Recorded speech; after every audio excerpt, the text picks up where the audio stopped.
Buenas tardes, licenciada docente. Esta es mi intervención en cuanto a lo que es aspectos generales y el tema de la criminología. Conceptuar la criminología supone preordenar saberes empíricos sobre el delito, el delincuente, el comportamiento de este en la sociedad, ya sea negativo, y sobre los controles de conducta que se ejercen sobre él.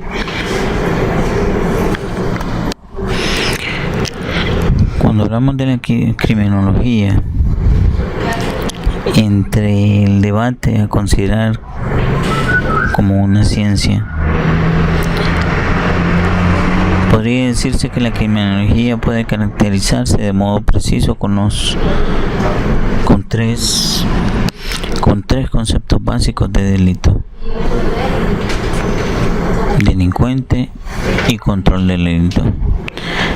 A ellos hay que agregar también lo que concierne a la víctima y a la prevención del delito. La palabra criminología, que deriva del latín crimen, se atribuye al antropólogo francés Topinard en 1879 y al jurista italiano Garofalo, quien utilizó el concepto por primera vez para denominar su libro Criminología, esto en el año de 1885. El nombre se ha generalizado junto a la palabra criminología y nos encontramos también con la psicología criminal,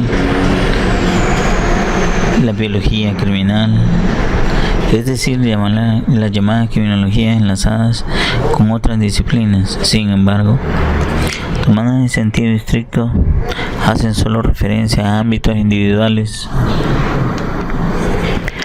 de investigación y a diversas perspectivas de la criminología. Como antes decía, la palabra criminología deriva del latín criminis, del griego logos, que significa el tratado o el estudio del crimen. Las definiciones, inconveniencias, divisiones y alcances de esta ciencia fueron variando de acuerdo a los distintos autores, criminólogos y lugar geográfico, según diversos enfoques y encuadres teóricos, como asimismo de acuerdo a la época en la que fueron expresadas. El mencionado término criminología fue expresado por vez primera por el antropólogo francés Pablo Topinard a fines de 1883. Según Rafael Garofalo, a fines de 1885, la criminología es una ciencia del delito. Garofalo la define como la ciencia en general de la criminalidad y las penas, y a su vez postula un primer libro llamado precisamente Criminología.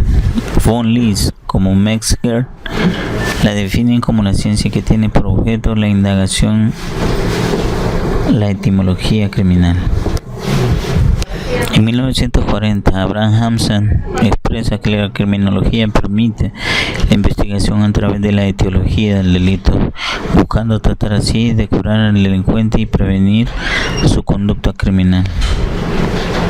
Horwitz, en 1945, señala que la criminología estudia los factores individuales y sociales que fundamentan la conducta criminal. A través de todos estos conceptos se logran concluir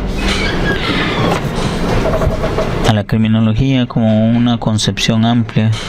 Podemos decir que la criminología es la investigación, estudio y análisis multidisciplinario y empírico del delito, del delincuente, las teorías de la ejecución de la pena, el control social, la prevención criminal, el tratamiento socializador y la victimología como elemento integrante del estudio y acervo criminológico. En cuanto a la criminología con su relación con otras ciencias, podemos decir que la criminología es una rama en derecho que se ocupa de estudiar los aspectos sociales, jurídicos, políticos de cualquier hecho delictivo.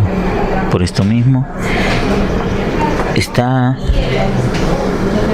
considerada como una ciencia de carácter multidisciplinario porque básicamente propone sus fundamentos en conocimientos propios de la psicología, la sociología, la psicopatología y toma como marco conceptual de estos al derecho penal.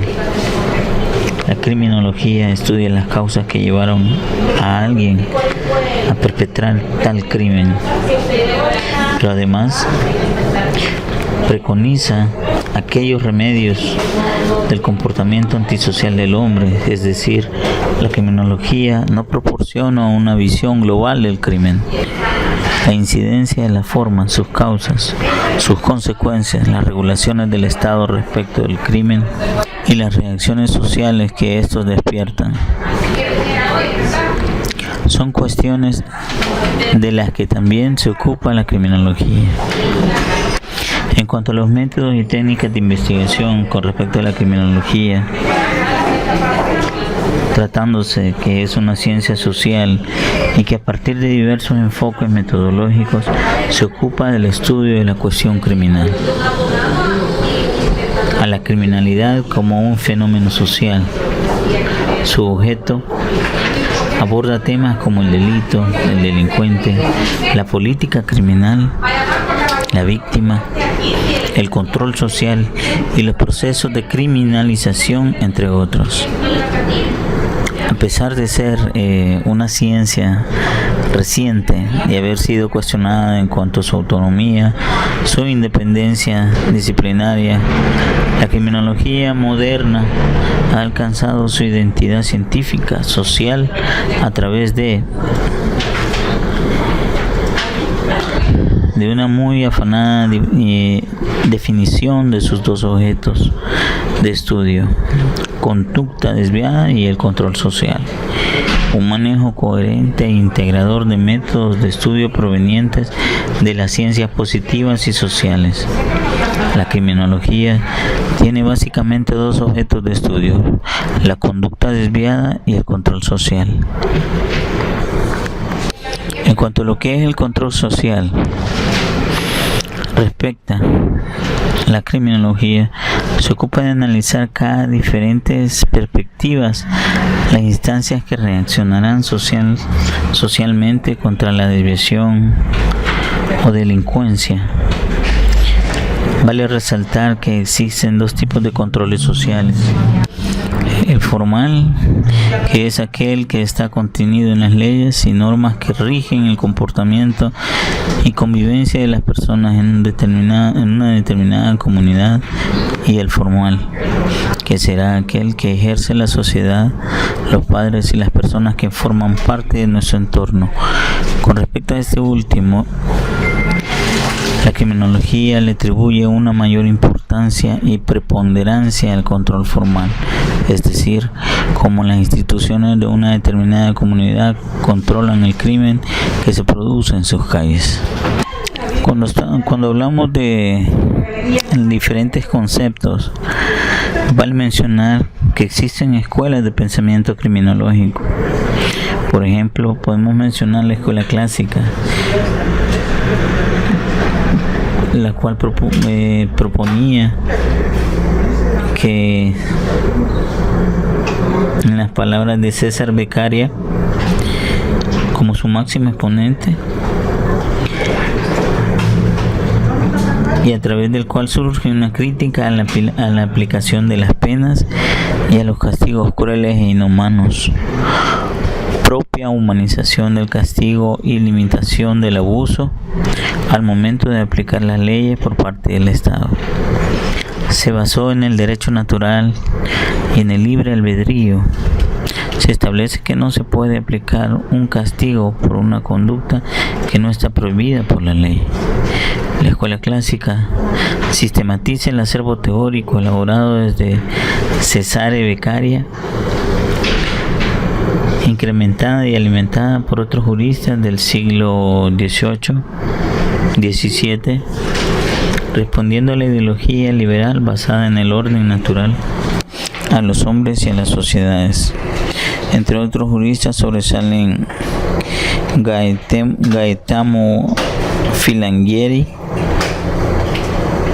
Mario Pagano, Pellegrino Rossi, Giovanni Carmignani, por ejemplo.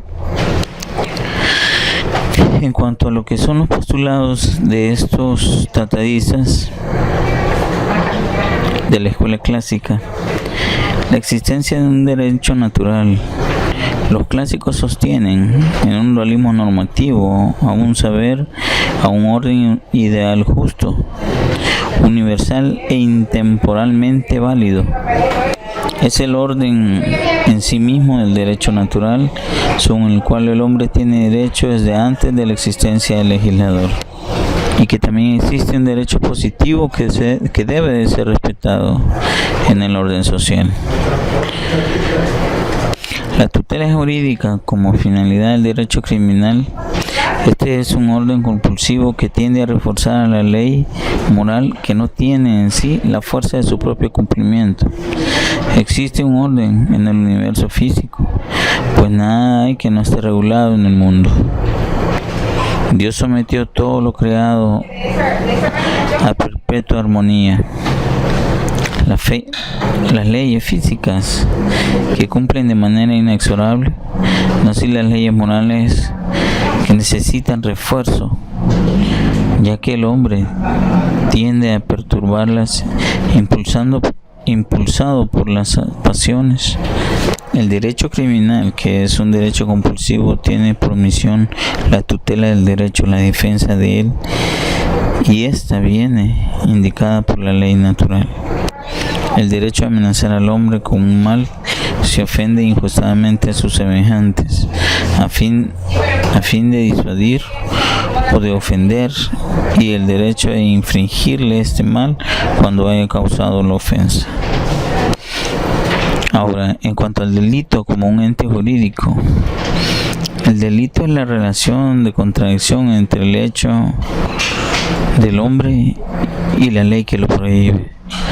Su noción no se deduce ni del hecho material ni en la prohibición de la ley, aisladamente considerados, sino del conflicto entre aquel y esta, que debe ser estudiado como un fenómeno jurídico y no como ante un hecho. En cuanto a las causas del delito, la manera de prevenirlo, el estudio del delincuente, son objetos de estudio de otras disciplinas, pero no son el objeto propio del derecho penal. El método lógico deductivo aplicable al estudio del delito. En esta escuela había una gran dosis de relacionismo reflejado en su manera de proceder. Se establecían principios a priori o axiomas que no se demostraban, a partir de los cuales se acababan por vía deductiva con consecuencias que se tenían como verdaderas e independientes del arbitrio humano. Ahora se vuelve necesario hablar con respecto a lo que es la libertad como un fundamento de la responsabilidad penal, donde podemos mencionar que la responsabilidad se asienta en el libre albedrío. El hombre es libre y por serlo responsable penalmente de sus actos, y en la medida en que lo sea,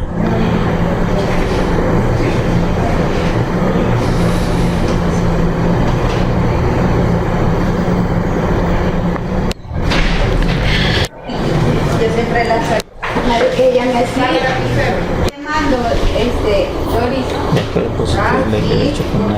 para que acabo de verla.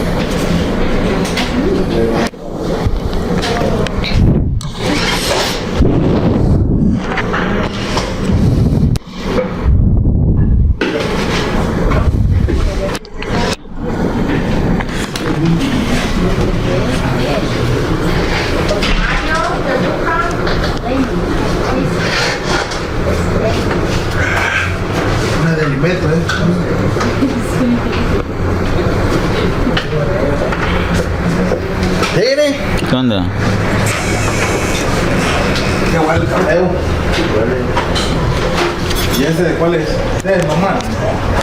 ¿O es diferente?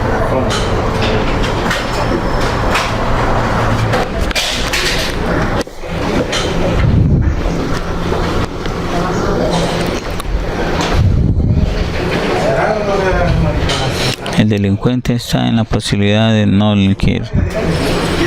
Eso quiere decir que el delincuente está en la posibilidad de no delinquir. Aunque se puede decir que está en la imposibilidad material de ser un hombre diverso el delincuente que es. Ya que si se niega la libertad, entonces no se puede fundar sobre ella la responsabilidad. Esta escuela postula el principio de responsabilidad legal social como un fundamento de la función punitiva por parte del Estado. El hombre es responsable siempre de todo acto que realice, solo porque y en tanto vive en sociedad. Viviendo en sociedad, el hombre recibe las ventajas de la protección y de la ayuda para el desenvolvimiento de la personalidad física, intelectual y moral. Es por ello mismo que también debe sufrir las restricciones y sanciones correspondientes que aseguran un mínimo de disciplina social, sin el que no es posible ningún consorcio. A través de lo antes dicho, es necesario también mencionar que en cuanto a la peligrosidad como medida de la responsabilidad penal, la pena debe ser determinada en proporción a la temibilidad del delincuente. Así llegan al concepto de peligrosidad como un fundamento y medida de la sanción punitiva, ya que el delito debe considerarse más como un síntoma que como una entidad en sí. En resumen, se es responsable penalmente no por lo que se hace, sino por lo que se es, por el modo de ser en sí. La sanción penal como tratamiento, un rechazo del elemento celular, variedad de formas de tratamiento, las medidas de seguridad. Decíamos que en la escuela clásica la pena tiene un fin retributivo. Es concebida como un medio de restablecimiento del orden jurídico, y los positivistas sostuvieron en un fin, el cual era el preventivo de esta. La pena debe tener en cuenta la personalidad del destinatario de ella, lo cual se conoce como prevención especial. El delincuente como protagonista del delito y su clasificación es la importancia de esta en los niveles legislativos, judicial y de ejecución. Clasificó el delincuente en nato, loco, habitual, ocasional y pasional. Para los positivistas, el delito no es lo principal, sino el estudio del delincuente, el verdadero protagonista del derecho penal. Para ellos, no importaba tanto el delito, sino la personalidad del autor. El trabajo en las prisiones, en la prisión, debería trabajarse la holgazanería como causa de corrupción en las prisiones. El trabajo debería ser organizado de tal forma que no fuera competencia para los trabajadores honestos de la sociedad.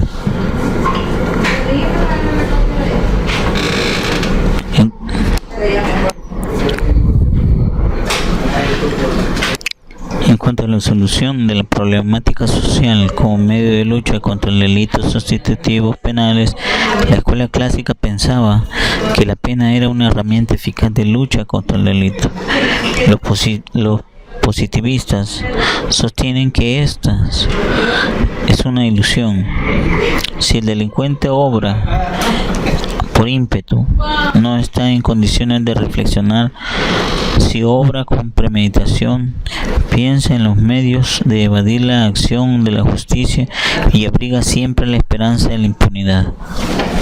En cuanto al método, algunos filósofos de la escuela positivista, por todo lo expuesto,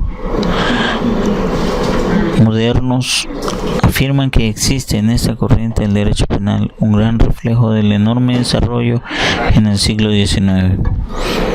Tuvieron la sociología, la biología, la bacteriología y la genética, la antropología y en general las denominaciones ciencias naturales. Podemos mencionar en cuanto al delito, el delincuente y la víctima, según las teorías criminológicas, que las contribuciones criminológicas de la escuela clásica, como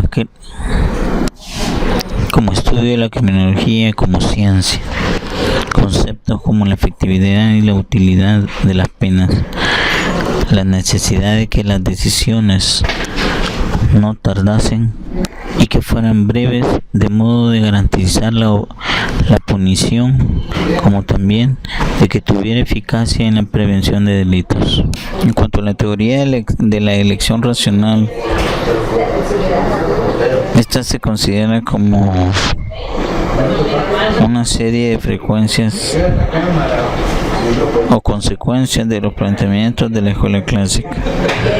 Es debido a lo hecho de que los ideólogos de esta teoría juzgan que para practicar un delito, el delincuente hace un cálculo entre las ventajas que pueda obtener, para el ejemplo, dinero, sexo, aventura, y los peligros que por aventura puede tener su conducta, lo que hace en términos de información y tiempo disponible, así como también lo hace en cuanto a la decisión de empezar a poner fin a la carrera criminal.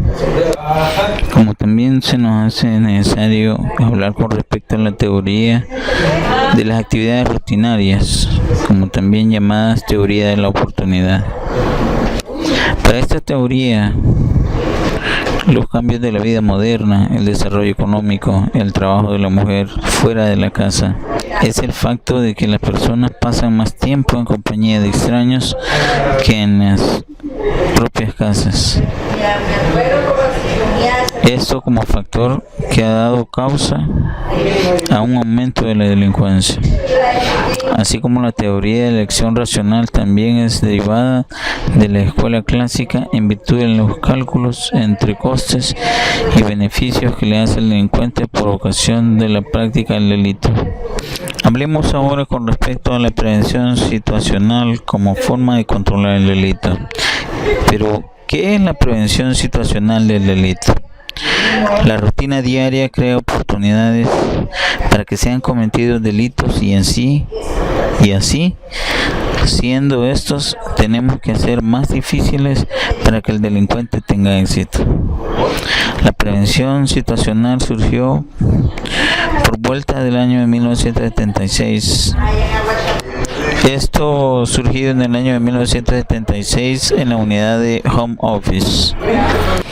Este departamento de investigación hizo un estudio sobre suicidios y descubrió que el mecanismo o el cambio ocurrido con el gas para uso doméstico en Gran Bretaña bajaran sencillamente los índices de suicidio delante de lo que pensó Ronald Clark, ya que si esto podía ser cierto de una decisión tan seria como el suicidio, podía ser también verdad en el caso del delito.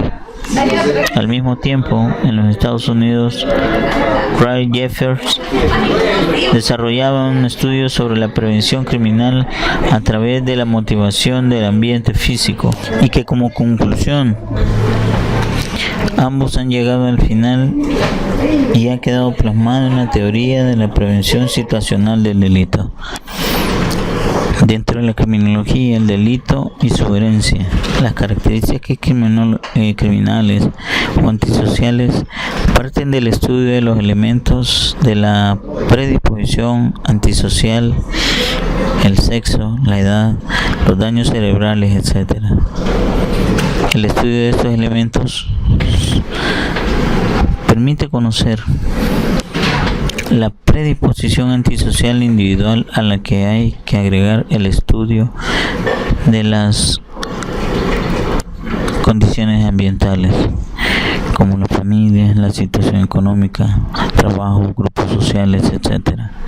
También es importante saber la influencia de las emociones y los vicios de la madre sobre el bebé. Los médicos, psicólogos y cirujanos desarrollistas saben que en el ambiente prenatal afecta profundamente al feto. La placenta lo une con la madre, permite que pasen los alimentos y a través de ella se expulsan los desechos de esta. Sin embargo, debería seguir una dieta sana y no tomar drogas ni otro tipo de estupefacientes. Por otro lado, se definen los enfermos mentales con tendencias a las conductas antisociales, a los que desde muy pequeños presentan cierto afecto mental permanente unido a una fuerte tendencia al vicio o al acto antisocial. A través de este estudio podemos mencionar los antecedentes en el positivismo criminológico, y esto se da a través del estudio de cráneos de delincuentes, donde se encuentran ciertas protuberancias que asocian con anomalías que son de causa de la delincuencia. Existe una propensión biológica hacia la violencia y a la delincuencia originada para tratar genéricas y genéticas que provocarían lo que ahora denominamos el fenotipo. El fenotipo del delincuente. Lombroso lo denomina delincuente nato o delincuente atávico, aunque define como otros como los delincuentes epiléptico, delincuente loco moral, etc. Y por ello hablamos entonces de la tipología del delincuente, donde se clasifican según César Lombroso. Este fue considerado el padre de la antropología criminal. Para Lombroso el delito no existe como tal, lo que sí existen son los delincuentes. Su principal aporte a la criminología fue su teoría del delincuente nato. Esta teoría fue formulada gracias a los resultados de más de 400 autopsias de delincuentes y 6.000 análisis de delincuentes vivos.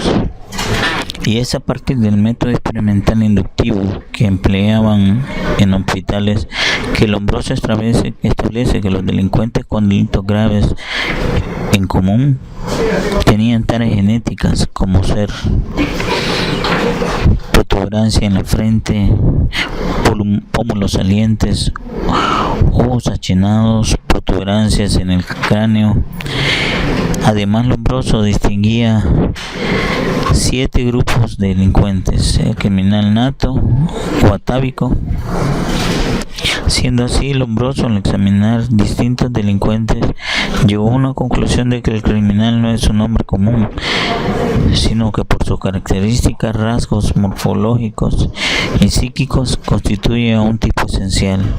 Este criminal, según Lombroso, presenta signos de inferioridad orgánica y psíquica, como por ejemplo menor capacidad craneana, mayor diámetro visigomático, gran capacidad orbitaria, escaso desarrollo de las partes anteriores y frontales, contrastando con el gran desarrollo facial y maxilar, la insensibilidad moral y la falta de remordimientos, la imprevención en grado portentoso y una gran impulsividad. Hablemos así en cuanto al delincuente loco moral. Según Lombroso, es un estado psicopatológico que impide o perturba la normal valoración de la conducta desde el punto de vista moral, pero dejando subsistente la capacidad cognitiva y volitiva.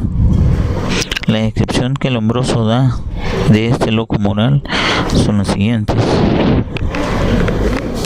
son sujetos de peso de igual o mayor a lo normal. El cráneo tiene una capacidad igual o superior, diferencia con los cráneos normales. La sensibilidad psicomoral es por lo tanto general. Generalmente son personas antipáticas que no conviven casi con nadie, odian con o sin motivos. Son hábiles en la simulación de la locura. Es muy vanidoso. Es propio de los criminales natos como de los locos morales. Vanidad morbosa para hacer de su vida algo muy elegante. Son personas bastante excitables, crueles, indisciplinados, etc. Y es excesivamente egoísta. Pero a pesar de eso, es altruista, aunque solo sea una forma de prevención de los afectos. Hablemos entonces de lo que es el delincuente loco para el Lombroso.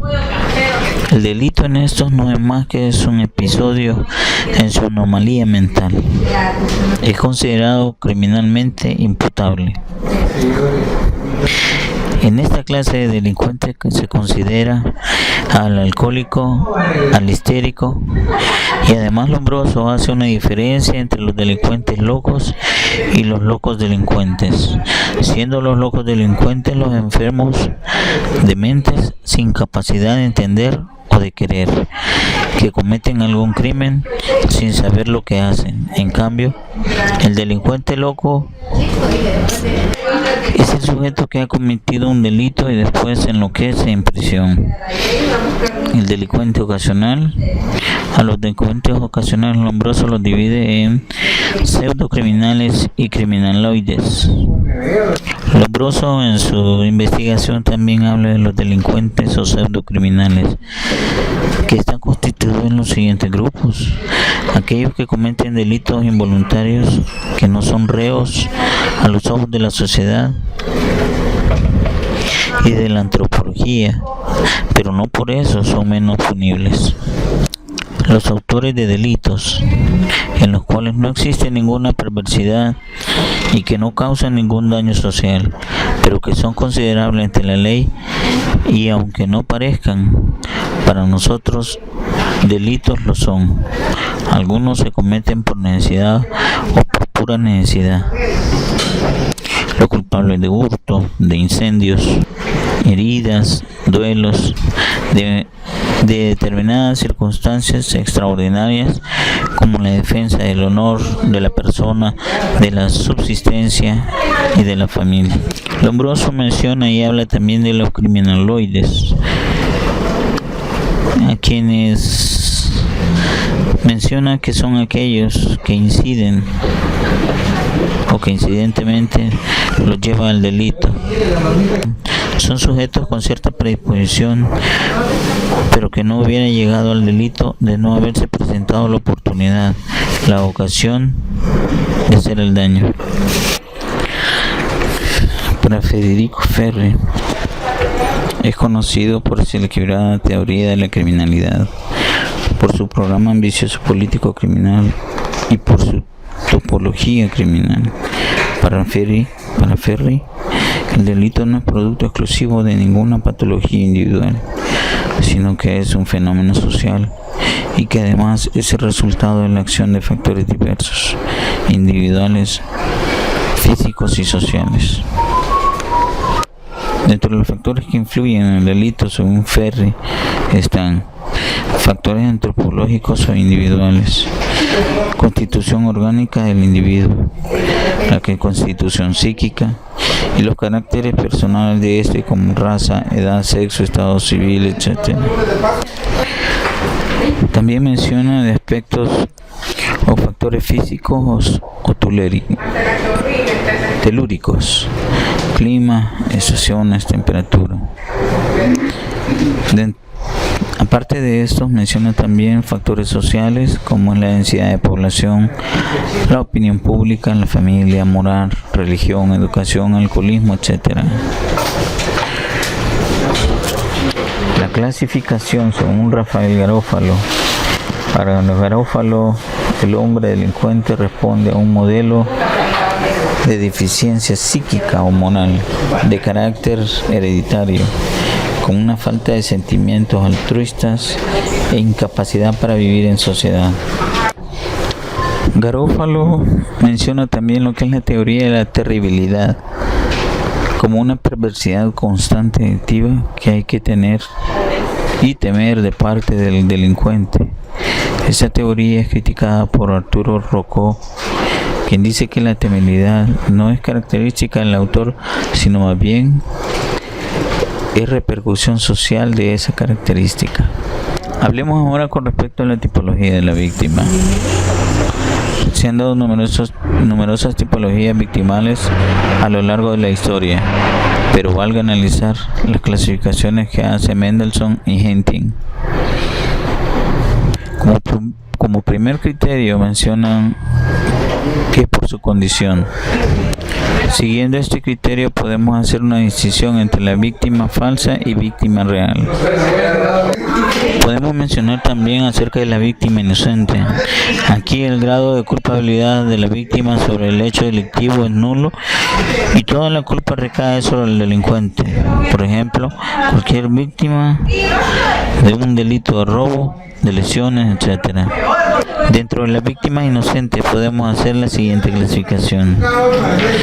Las especialmente vulnerables, que son aquellos individuos o grupos sociales que presentan unas características endógenas o exógenas que los hacen más fácilmente victimizables, es decir, que por sus especialidades, características, factores victimológicos son más vulnerables al resto de los individuos de una comunidad.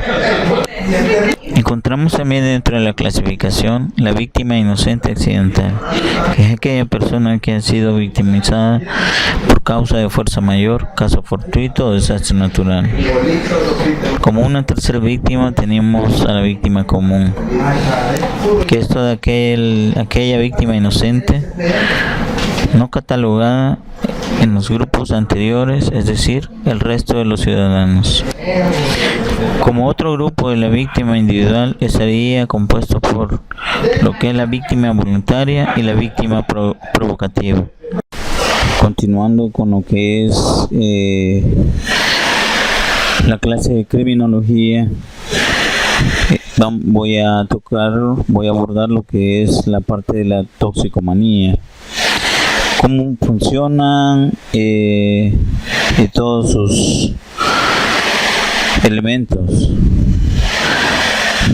Para iniciar vamos a tocar lo que es el cannabis sativa, conocida comúnmente como marihuana.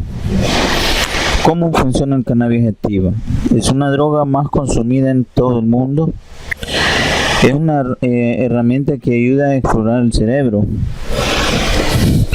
Es originaria de China e India. Se usa en ceremonias rituales. El primer productor mundial de la droga es Marruecos. Se fuma en forma de hoja seca, marihuana o hachís como es llamada. Más de 160 millones de personas las consumen. El estudio de este ha permitido a científicos como Daniel Pianelli descubrir sistemas esenciales para el funcionamiento del cerebro, aunque no se conoce a totalidad el funcionamiento complejo de este. Todas las drogas piratean el sistema de comunicación del cerebro. El cerebro pasa la mayor parte del tiempo conversando consigo mismo. Su buen funcionamiento de parte de un diálogo incesante entre las 100.000 millones de células nerviosas y las neuronas, donde a través de estas, para hacer circular la información, las neuronas envían mensajes químicos que se llaman neurotransmisores, ya sea a través de intercambios de la información. Las neuronas y los transmisores regulan el sutil y complejo equilibrio del que depende el conjunto de las funciones de nuestro organismo. Entre cada neurona existe un espacio donde reina una intensa actividad. Es allí donde se da la sinopsis, donde las neuronas o neurotransmisores realizan su misión. Para transmitir información de una neurona a otra, se une a sus receptores correspondientes. A principios de la década de los 90, los investigadores se dieron cuenta que el cannabis encajaba perfectamente a cierto tipo de receptores. Esto significaba que el cerebro fabricaba moléculas que debían ser parecidas al cannabis. Estas moléculas y sus receptores forman lo que los especialistas como Rafael Maldonado llaman el sistema cannabinoide endógeno, por encontrarse en el interior del organismo, o dopamina. La dopamina más la serotonina son lo que forman los cannabinoides. El criterio terapéutico para que los países entren a considerar si penalizar, legalizar o no la marihuana es en el cerebro. Este sistema actúa sobre el cerebro, que controla la coordinación de los movimientos, y el tronco cerebral, que regula los funcionamientos vitales. El estriatum, el hipocampo y la amígdala son los responsables de los movimientos reflejo, la memoria y la ansiedad. El cannabis empieza a extenderse por Europa a principios del siglo XIX, en la década de 1850 en París. El consumo popular de cannabis inició a principios del siglo XX en Estados Unidos y países cercanos a México. La cocaína. 120 toneladas de cocaína en Gran Bretaña se consumieron en 2009.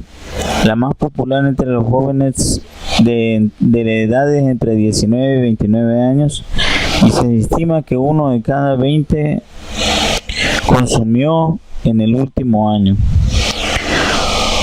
Cuando se aspira el polvo por la nariz de lo que conocemos como cocaína, este es introducido a través de la fosa nasal a una velocidad de 160 km por hora, atravesando sus fosas nasales, recubriendo las membranas mucosas y tapando así los senos nasales.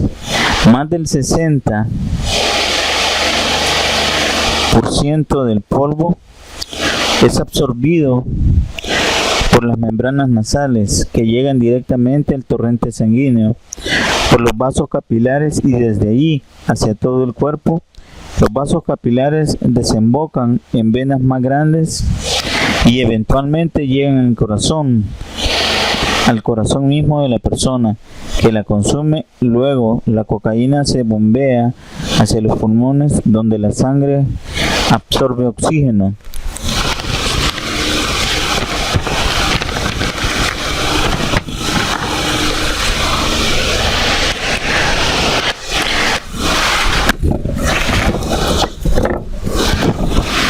Cargó.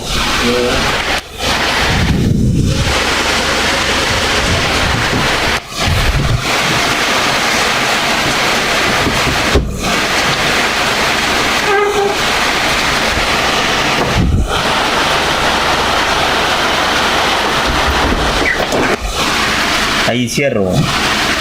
Como 40 minutos más o menos.